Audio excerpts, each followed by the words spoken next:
Hey everybody, it's Rachel or Dolly Discourse, and today I'm going to be sharing a really exciting haul that I got in the mail today. So look, I don't know how this happened, but today I somehow acquired a whole new collection of Lottie Da dolls that I never had before purchased, nor did I think I would be interested in.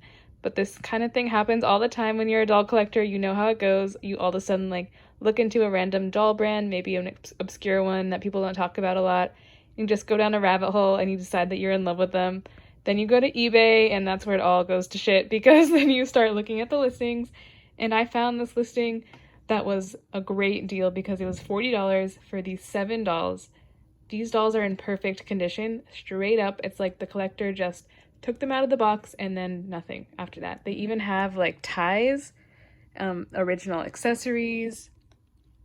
Everything comes with them. Like, they're so perfect. So I got a great deal because the total was only about maybe $5 to $8 per doll, and that is literally less than these usually go for, even like out of box. So I'm really happy about this. This was super fun. I was excited from the moment I purchased it. I just knew it was the right decision, and then today I unboxed it by myself so I could have a moment with it.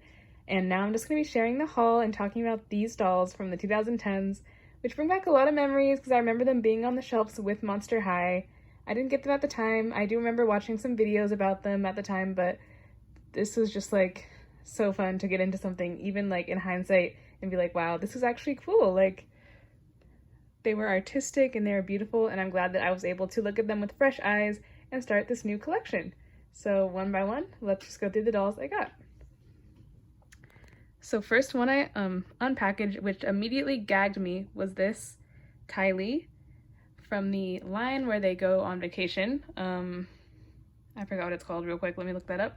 Okay, the line is called Runway Vacay, and yeah, this is amazing. Like, her details and quality is so good. She came with everything, her socks, shoes, and even this suitcase was literally still on her hand with the rubber band. I literally took off the rubber band, but it was so perfect. And her stand, I don't know if this is her stand actually. It just came with 5 stands, and I just put them on whatever made the most sense. Yeah, she is so cute, and like Tylee, I think, is my favorite character after unboxing these. They have these like little gorgeous faces, and she has purple eyes, so yeah, love.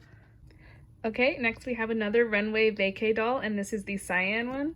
This amazed me because she's so pretty and her curls were in perfect condition. They still had the gel and everything. I'm telling you, this collector took great care of them. And the quality was actually so good. Like, I assumed it would be kind of like similar to Monster High at the time, but they actually have even better materials, I think, and like she has full stockings and just super cute.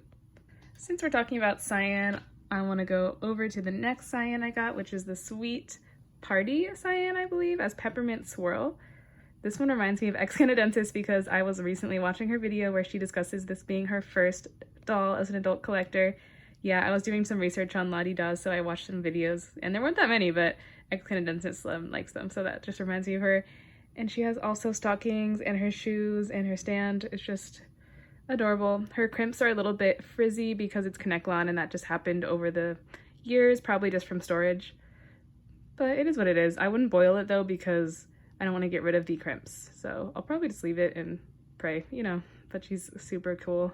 Okay, maybe I'll just talk about this D next because she's right here. This is I Heart LaBun D. She does not come with her dog LaBun because the dog was sold separately and also is kind of really hard to find.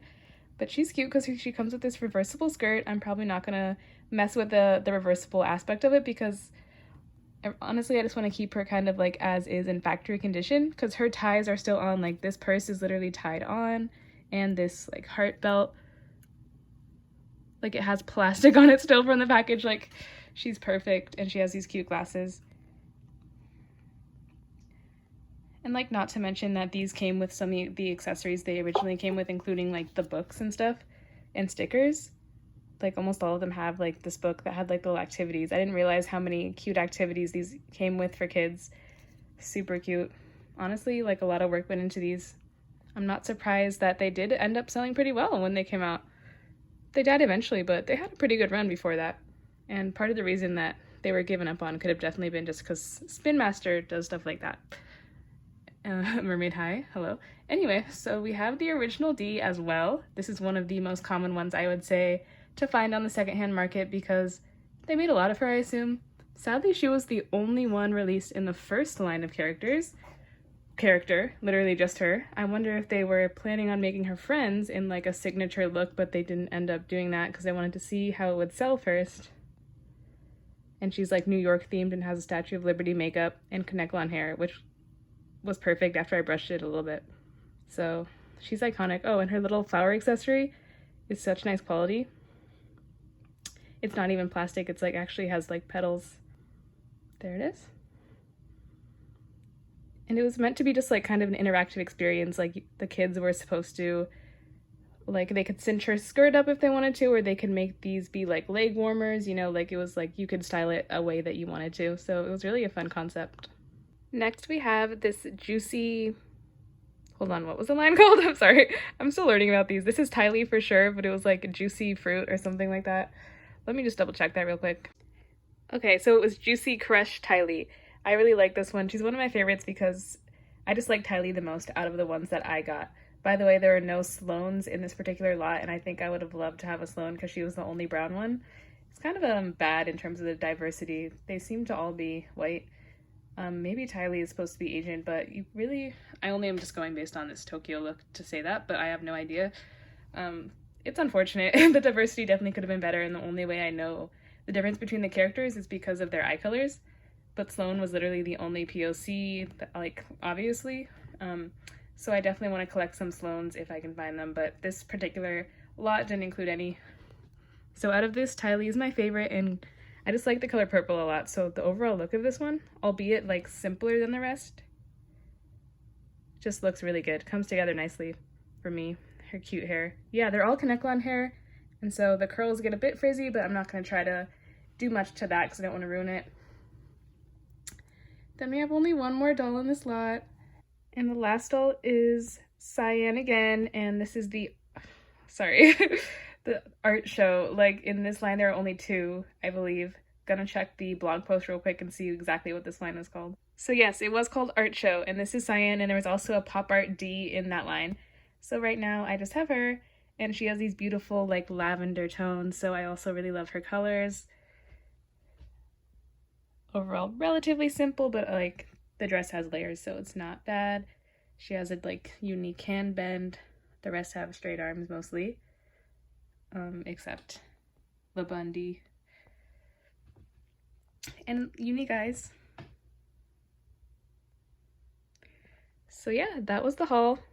I'm so excited. I love just looking at them here together. They look so cute and fun, and I never thought I'd be the type of collector to get these, because I usually try to get more edgy dolls, but every so often something like fun or stylized like this will catch my eye, and I don't care if it looks like little kiddish. I think they're actually really classy and refined, and I think they're gorgeous, and some people say they resemble pull-ups, and I definitely see where they're coming from because they have skinny bodies and big heads.